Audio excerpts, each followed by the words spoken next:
Hey, Mark. Any fresh concerns after last night? No, not from last night.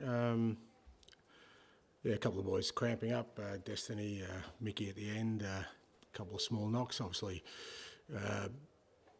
big physical numbers last night, so boys are a little bit tired this morning, but health-wise, everyone's good. Good. With that in mind, and you had options off the bench, which you've not really had that luxury this season. Do you probably think you'll make more changes this Sunday with Thursday in mind, of course? Yeah, bit of a combination with Thursday in mind, but also with Sunday in mind, because like I said, there was a big physical toll last night. So we know White Wolves is a challenging game, but I think for us, it'll be about sort of managing some minutes of some guys, but also getting some minutes into other guys.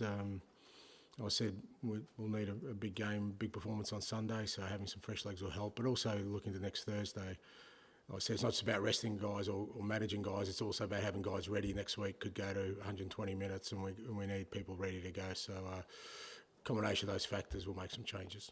Yeah, looking at last night's game, especially the second half, keep hearing, it's going to be tough out there, it's going to be tough out there, but you've clearly shown that you've got more than enough to go out there and cause some serious problems, because on another night, 3 or 4 could have gone in last night. Yeah, no, look, I think both things are true. I think it will be tough over there. I think every away game in Europe is a challenge. I think you saw last night, I think the other 3 ties ended up as draws apart from the Postecoglou game. So I think next week will be tight. But like I said, last night I thought, even in the first half, I thought well in control. Obviously we conceded the goal, which was disappointing, but I thought we fought back well. And yeah, second half we dominated. So it's going to take a repeat of that kind of performance over there. And I don't see any reason why we can't, just because it's away, I don't think that the circumstances will change. I don't think they'll change how they play, and it's important for us to, take the positives out of last night into next week. I mean, looking at the Thursday, Sunday and the new European format, I'm looking at the Premier League table as well, and some sides have done well this season. A vast majority of them haven't had Europe. The juggling is obviously difficult. And talk about the football gods last night. You really do need the football gods to be with you to keep your squad fit, because it's hard this Thursday, Sunday. Yeah, it is, mate. I've put in my calls, mate, but no one's picking up from the football gods. So I've got a feeling they changed their number recently. So all we can do is, like I said, prepare ourselves really well and like take some real positives from last night in terms of our football and our approach and our mentality. I think irrespective of the situation you're in, I think quarterfinal football in European competition is tight by its nature, and like I said, we'll need a repeat of last night's performance, and hopefully, a couple of things do go our way, because last night, it's fine margins from us having a comfortable lead, but I really believe if we repeat that, we'll get things going our way. Charlie. Hi, Ange. I wanted to ask about your captain, Heung-min Son, because obviously this fixture on Sunday is a big one for the Korean fans. He obviously played his part in the goal yesterday, had that great chance in the second half. I just wondered, how important does he remain to you in terms of what he can bring on the pitch, but off the pitch as well? I mean, every time I interview a player, I interviewed Matisse last week, for example, they always say that Son is such an important player in helping them settle into the club.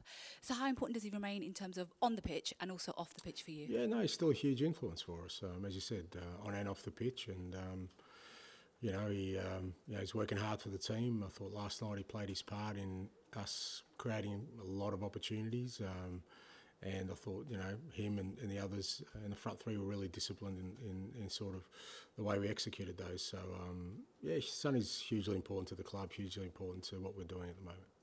And in terms of Wolves, they'll have Mateus Cunha back from suspension, but in his absence, Jürgen Strand-Larsen has been scoring goals.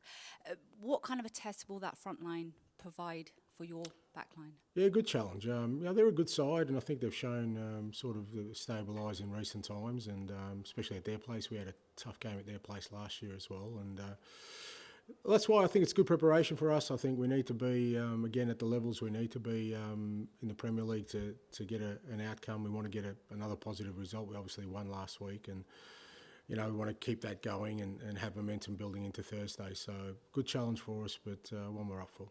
And just to finish off from my side, what have you made of the work that Vitor Pereira has done since coming into Wolves? Yeah, really good. I think I've known Vito for a while. We crossed paths in Asia, and good manager, good guy. And like I said, I think he stabilised them. He obviously, when it took over, it was a bit dicey for them, but they're in a good place. But I felt all along they had good players. They've got good individual players for sure. They've got some real talent in that team. So, like I said, good challenge for us.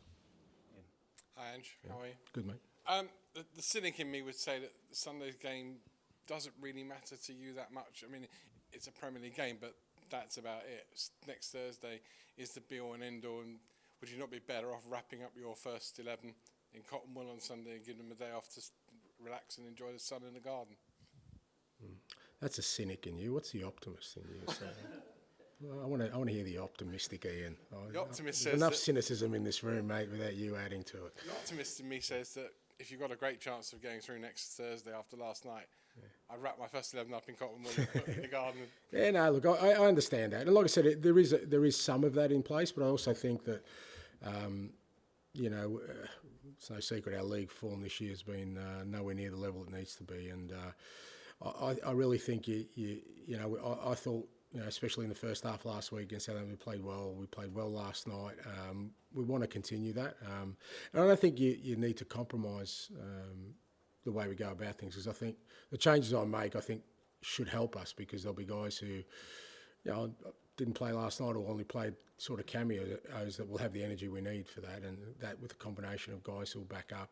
Some guys need games. You can put them in Cotton Wool as much as you like, but some players need to play, and they need to play pretty regularly. So it'll be a sort of combination of hopefully getting an outcome on Sunday and also having great preparation for Thursday. I think it's fair to say Son's form this year hasn't been what it was of years gone by, especially when he was a Golden Boot winner, but then he's obviously 2 or 3 years older from that point. You've said he's hugely important to you on and off the pitch. Can he be that leader for you to get you this trophy this season, or are you relying more on a Romero or a Bentancur to, on the pitch, be the leader?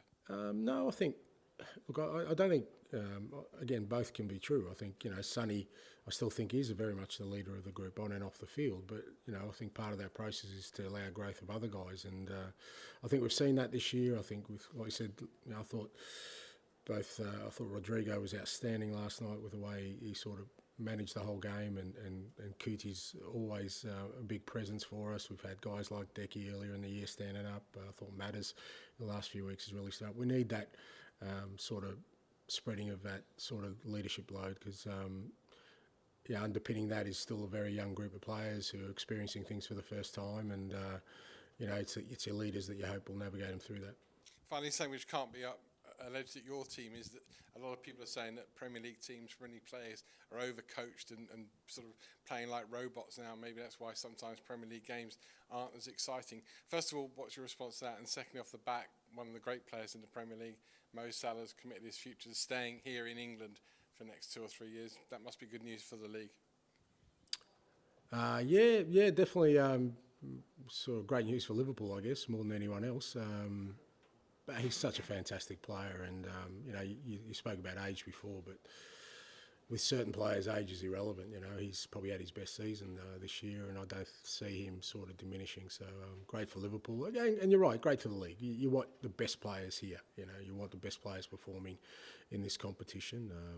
I think that's positive for everyone. And in terms of overcoached. I mean, I think the beauty of the Premier League is I still think there's a diversity there. When you look at, all the managers, they come from all parts of the world, all kind of have different sort of thoughts and beliefs, and I think you still get a fair cross section of different styles, and I still think there's that nice, still that eclectic mix of football that I think the Premier League is known for. I think with other leagues you kind of maybe see a certain style through the whole league. I think here you still get that little bit of sort of variation, so I still think that's there. And you kind of touched on a previous answer there. Feels like the attacking movement and the link-ups are kind of clicking back into place again the last couple of games. Is that, I presume you can see that in training as well. Is that just players coming back, a bit of energy, a bit of competition? No, I think it's just, like I said, I think the key thing for us is the training. We've got players back now, and our training looks a hell of a lot different to what it did, for 3-4 months there, where we could actually work on things that, patterns and things that really make us, such a difficult team to stop. Because, when we're at our best, we have multiple attacking avenues. You saw, Pedro scored last night in the near post, and all those kind of things. And for those things to kind of flourish in our system, you need cohesion, and you need the ability to work on that at training, and just the quality of players we've got back now. We're able to find so much different solutions, and like I said, that makes us hard to stop. I'll switch about Christian Romero as well. He's a fascinating player to watch. He obviously sets the tone in matches. He likes to kind of grab the game by the scruff of the neck. But there's occasions when he'll do that, he'll just go up the pitch, and sometimes he'll stay up there as a striker. What's that kind of like as a manager from the sidelines? Yeah, look, I think within sort of the scope of what we're trying to do, I think it's just one of it is just Kuti trying to sort of be an instigator, an aggressor in the game with and without the ball, and at different times it works. I mean, you might not remember he scored a goal against Arsenal by doing exactly that. So we understand that there are moments you need to do that. Other times we need to sort of make sure that we stay disciplined. But for the most part, I think Kuti, when he's out there, feels like he always wants to be somebody who makes an impact on the game, and I think that's important for us. Just finally on Matisse Tell, obviously he's kind of barely got his Tottenham career started yet. It's only been here a couple of months. There's already reports in Germany of maybe him being sent back at the end of the season. Obviously you were so strong on him being here for the future. I presume that's still the case.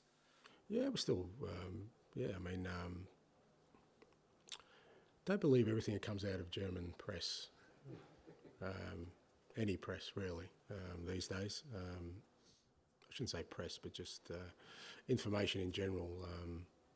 The days of it being double-checked, triple-checked, triple-sourced are long gone. So, no, Matty, important for us. Look, when he came in, people forget, he hadn't played hardly at all at Bayern, and we threw him in and was playing him game after game after game.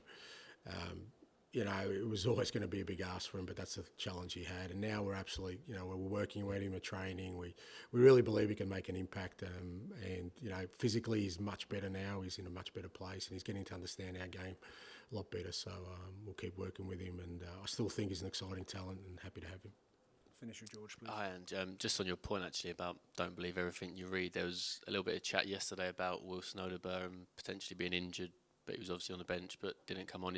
What's the kind of latest with him? Is everything fine with him? Yeah, no, he's okay. Again, with all the guys who've come back from long-term injury, we've taken a different approach. We kind of know that, we just got to always be monitoring how they're going. I mean, we did it with Mickey and Destiny and Romero and all these guys who've come back from long-term injuries, and there are different times where they're going to get sore in different areas.